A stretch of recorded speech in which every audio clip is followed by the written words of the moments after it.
Is too much protein actually bad for your health? Will consuming too much protein kick you out of ketosis? In this video, I'm going to be debunking the top myths surrounding protein, going into the medical textbook to give you the answers that you're seeking. Let's do this.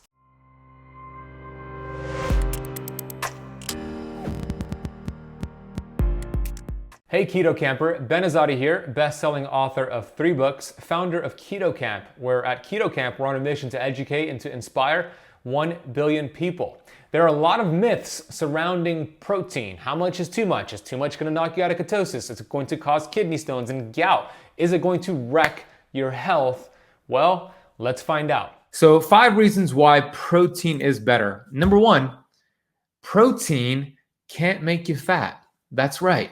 Check this out. According to the Biochemistry of Exercise and Training Handbook, quote, there is no mechanism for storing excess dietary protein in the body, and any amino acids that are ingested in excess of the immediate requirements are oxidized, which means burned or for energy, not stored as fat. And then the nitrogen is excreted after this whole process.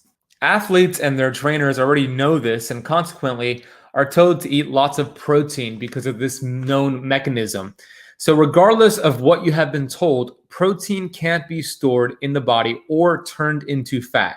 Why? Because it's such a critical substance and the body does not want to waste it. That's right. A significant amount of protein is required and used for body structure, such as for your muscles, which constitute half of your body weight, and in biochemical processes in which a tremendous number of critical enzymes and antibodies are made from protein. Protein is so essential to life. Understand this, you could eat protein until you passed out from overeating and you would still not gain weight. So there you have it. You cannot gain weight. You cannot store fat by having protein. Number 2 is that protein is actually required for fat burning, for fat loss. How many of you want to lose some extra body fat? Well, protein is key for doing so. This comes from the medical textbook, Essentials of Biochemistry, page 22.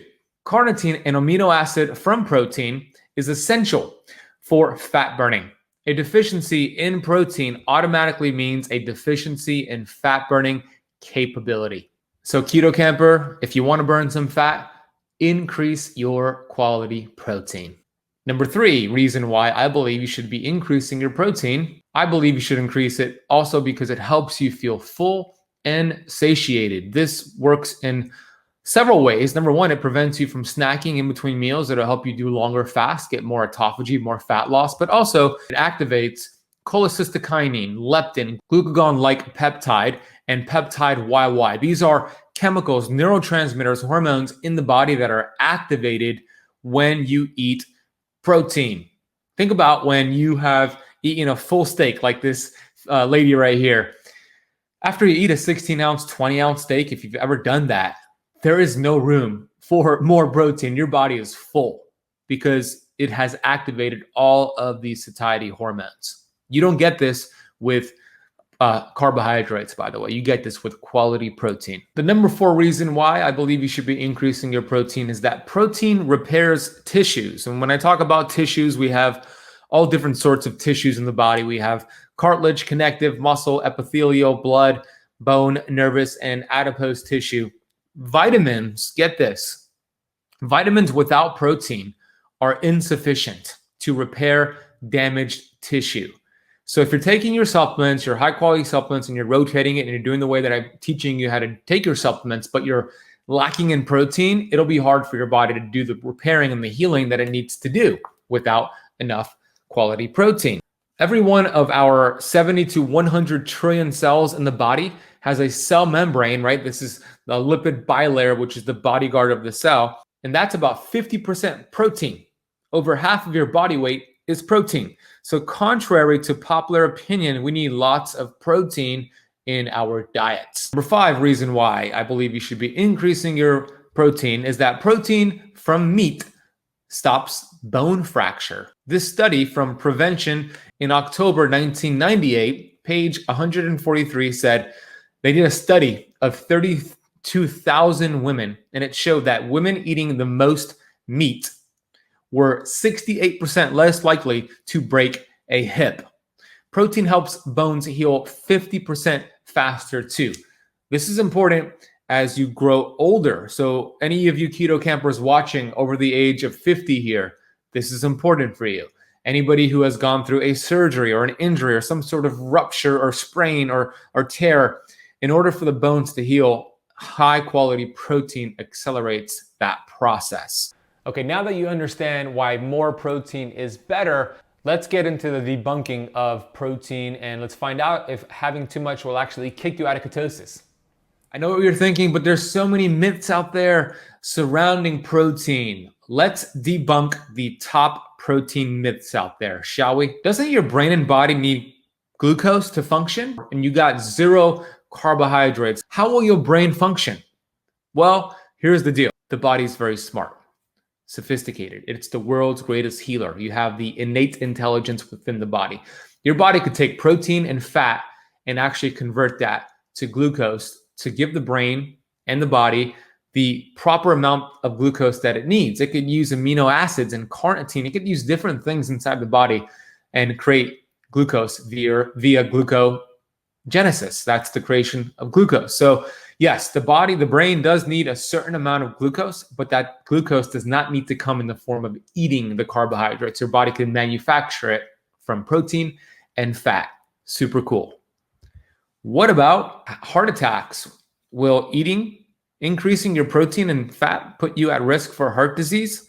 Let's look at this study that is in JAMA, which was from 2005.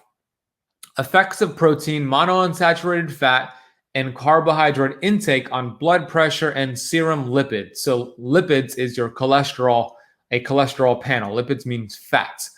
Look at the conclusion here. In the setting of a healthful diet, partial substitution of carbohydrates with either protein or monounsaturated fat can further lower blood pressure, improve lipid levels, and reduce estimated cardiovascular risk. If you saw my video on my results after doing 40 days of carnivore, my inflammatory markers dropped. I essentially, for myself, doing 40 days of nothing but protein and saturated fat from animals, I decreased my risk of a heart attack or stroke, cardiovascular event by more than 50%. If you haven't watched that video, go watch it. You're going to be blown away. Will too much protein create kidney issues? Well, let's look at the basic medical biochemistry textbook, page 653. Glutamine, which is an amino acid from protein, removes all of the ammonia, a normal byproduct of protein metabolism, from your bloodstream. Protein on its own can't enter a kidney. It needs a lot of sugar to carry it in. It is carbohydrates that cause kidney damage. That's very important. So if you're doing high protein and carbohydrates, yes, this could be an issue, but we're not doing that. We're doing clean keto flexing, and carnivore.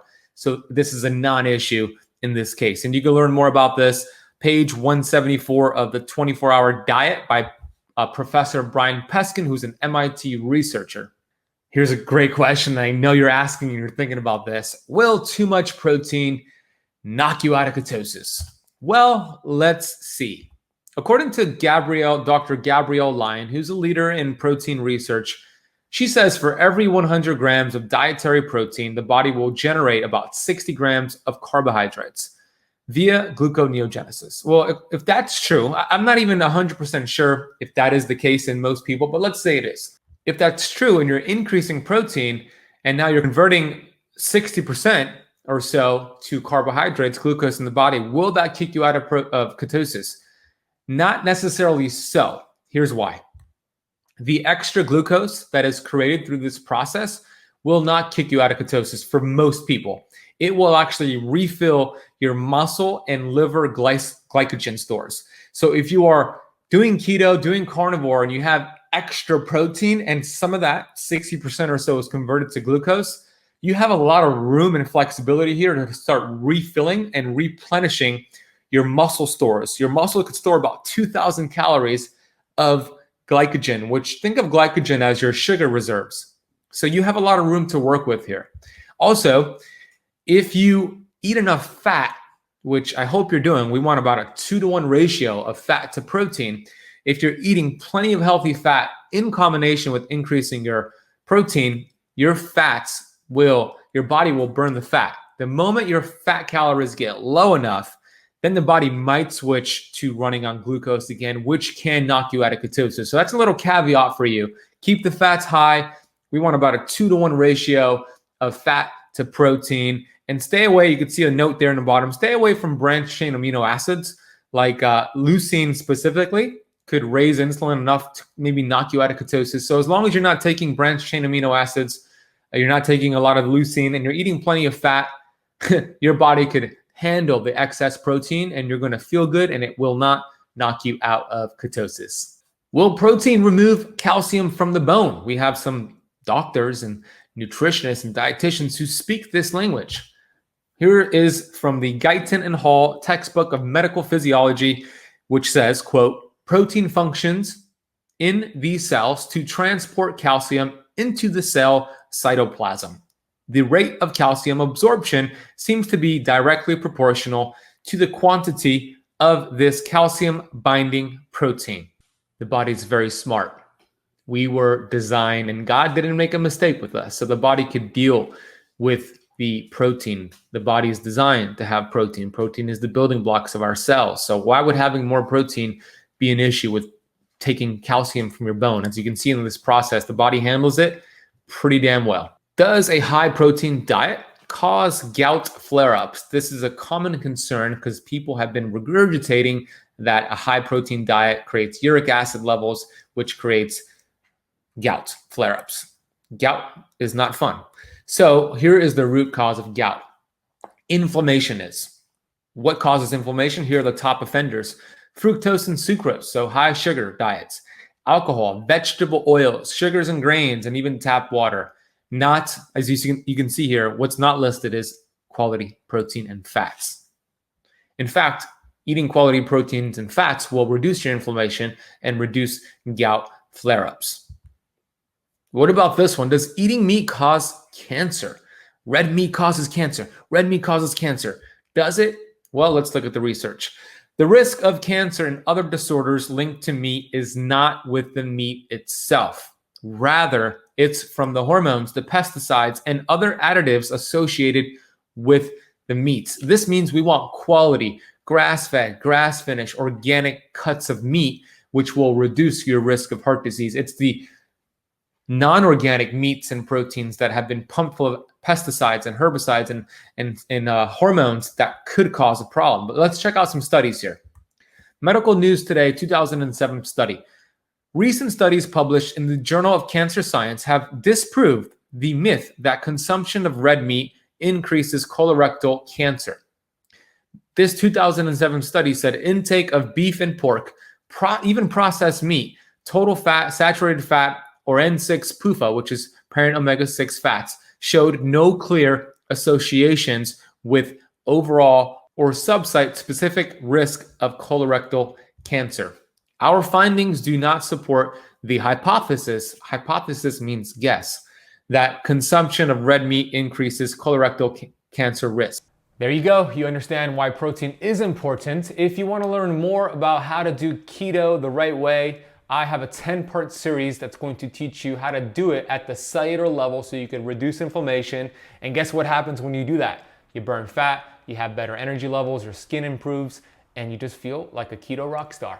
Click this video right there and get started with my 10-part series on how to do keto the right way for results that stick.